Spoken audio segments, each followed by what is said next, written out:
everybody's abuzz right now. The latest that the handshake agreement that nobody can talk about between the Cavs, the Philadelphia 76ers, and the Timberwolves is in place.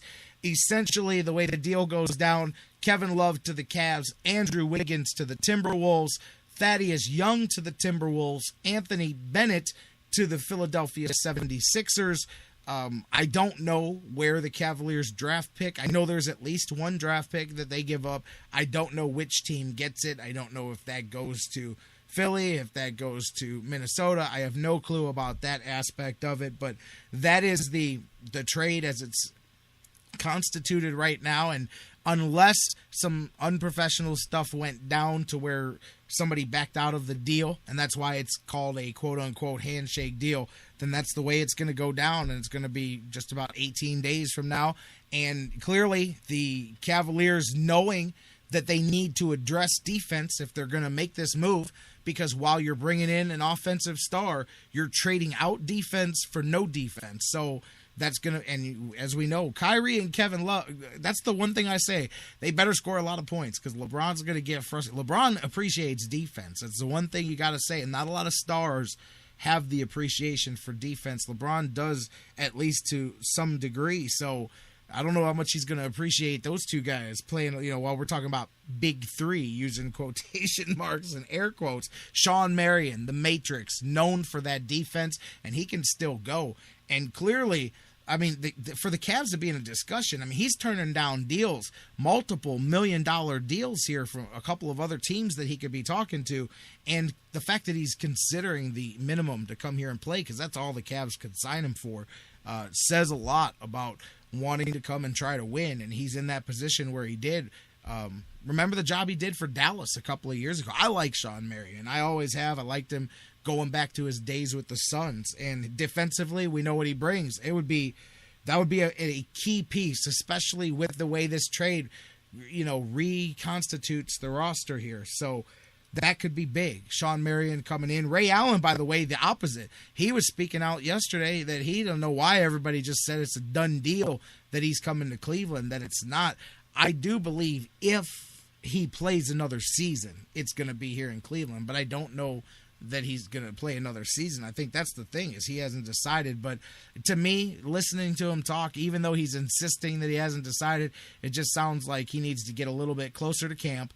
And he'll be one of those guys that needs to get a little closer, see if the itch, if the itch is still getting him, and bring him in, and then he wants to come and play. But as of right now, he's saying no. But I'm going to go back to what a buddy and I were talking about yesterday. And I know some of you guys, and I get it, especially because some of the people that yell at me for this, they're like all of 20 and 25 years old, and they've waited their whole lives for a championship, damn it, and they're not going to wait anymore.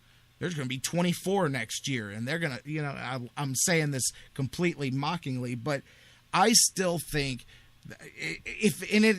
what I'm about to say doesn't matter because it's done. This thing is a done deal, and it's going down, but I'm not with it.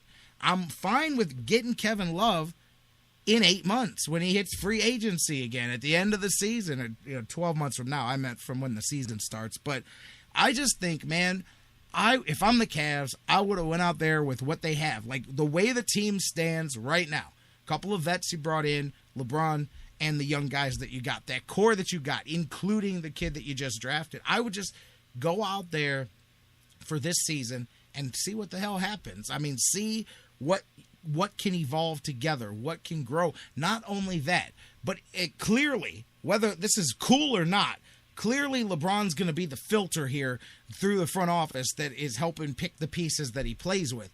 How in the world, why not play with that was my whole point with going forward with the beginning of the season, was let everybody play together. Let Griffin, let Blatt, let LeBron, let these guys see what everybody's doing, who's lacking and what. Then you sit down and you go, man, coach, here's what's up, man. It feels like we're going to be short in this time. We're going to be down in that, we're going to need this. We're going to need young legs here. We're going to need an old guy here, whatever. I'm just throwing stuff out there.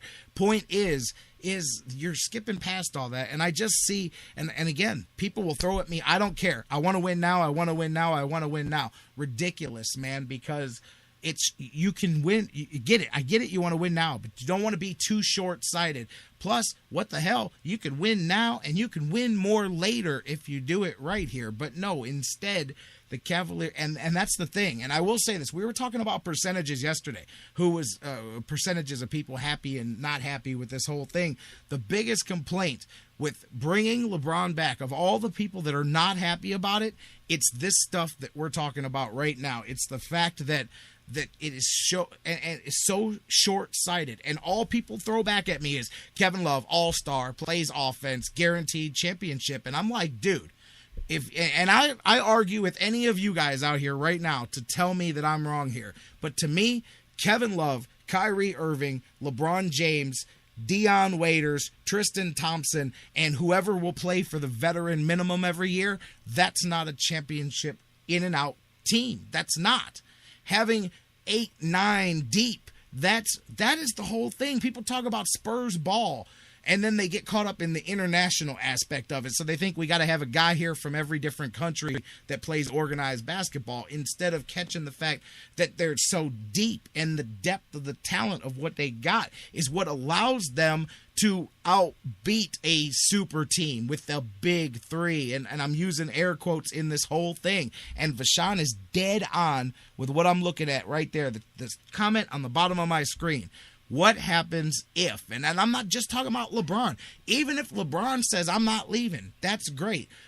You can tell me that Kevin Love is going to come here and he's going to love it in Cleveland and he's going to decide to stay here. By the way, speaking of handshake agreements, didn't the Cavs have a handshake agreement with that Boozer fella at one point in time? And we see how that works out. So keep in mind that Kevin Love can come here all he wants and tell you, oh man, this is great, man. We'll talk in the summertime, until something changes that. And I'm just going to throw that out there. The other thing too is, I know that some people are going to look at me like this is blasphemy, what I'm about to say, but not every star player ends up wanting to play with another star player. And I know that sounds crazy. Well, what do you mean? They all want to team up. That's not what I mean. Some stars outshine others. Some solar systems are larger than others, and some people don't like that. I don't know that Kevin Love is that person, but what I'm saying is, even in Miami, yeah, you had your big three together, but it was them with the whole roster was filled out with guys that they drafted and guys that will come in and play for the minimum. And even the guys that they drafted, as their contracts got up, had to get out of those and play for the minimum and play for less money. And so you still see that. Whether LeBron's playing in Cleveland or playing in Miami, you still run into the issue that some guys would rather float their own boat and be the captain of their own ship than be the co-pilot on somebody else's ship. Just know that. Knowing and not having a commitment. I don't care, because this is the biggest argument that I get. I don't care. I want to win now, damn it, and I'll just see what happens with Kevin Love. Until Kevin Love takes a stroll on you. I mean, the Cavs would have bet you cash money that Carlos Boozer wasn't going anywhere until he did. So just keep that in mind. Let's just say that Kevin Love has some competitive glitch in him, and all of a sudden he does not enjoy this season playing with LeBron James because of whatever reason. Maybe he just doesn't like that it's not a group, that it's LeBron and his people that play with him. Maybe Kevin Love says, hey, that's great, man. I'm gonna go somewhere else. Maybe I want to go here. Maybe I want to go here. I mean, there's a lot of other places that a player can go and make an attempt to win, is what I'm saying. It's not like there's a sign over Cleveland that says LeBron's here, so this is your only way to win a championship. And that's one of my biggest problems. You're not even getting the commitment from the guy. Hey, you're giving up this much future for me. I'm going to guarantee you this much present, so at least you can counter one for the other. And we're not even getting into the LeBron part of it. I'm just giving him the unearned benefit, because he sure didn't do anything to deserve the benefit of the doubt. But I'm just avoiding that discussion, and I'm just skipping that. So plain and simple, man. What you're talking about, Bruce, isn't even a part of this discussion.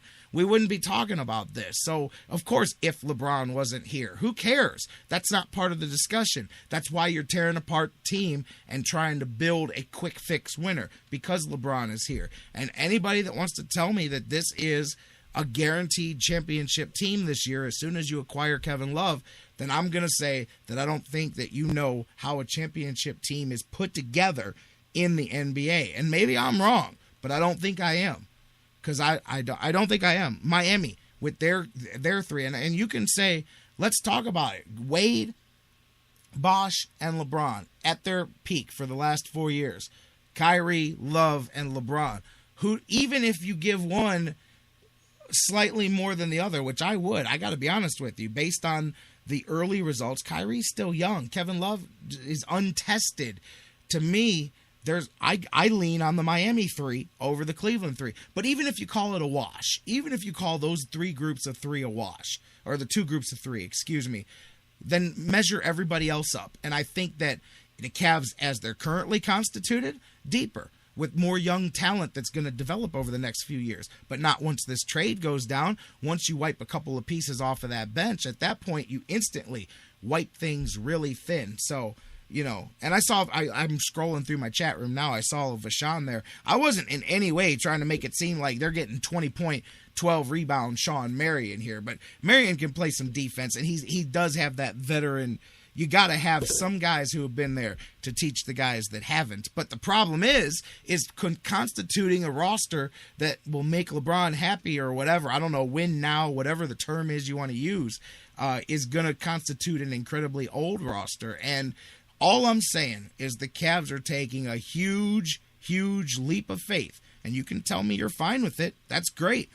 They're taking a huge leap of faith that everything works out, and that 3 years from now, they didn't have a nice run of 2 conference finals and an NBA finals. They didn't win any of the championships, but they had a run, and then everybody hits the bricks, and the Cavs are back in the lottery for the next 6 years, building up assets just in time for somebody else. So, I agree with you, Vashon. I wasn't saying it's a wash, but I'm saying even if you wanted to reach and give the Cleveland three a little bit more, I agree.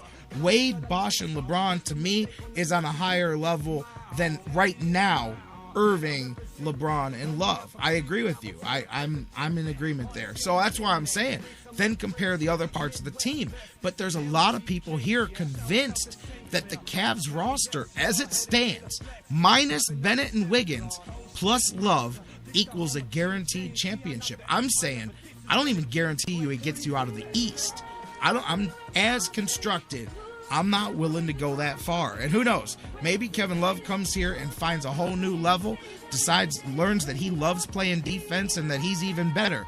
Or turns out that he was okay, pretty good, inflated a bit because he was the only star on some bad teams and doesn't play any defense. In that case, people will be judging the trade a lot differently. But even if he's the Minnesota Kevin Love, and that comes to Cleveland, I don't know that those three are enough to win. But apparently, 3 is the magic number, and as long as you've got 3 quote-unquote stars, you're a guaranteed NBA champion. I disagree.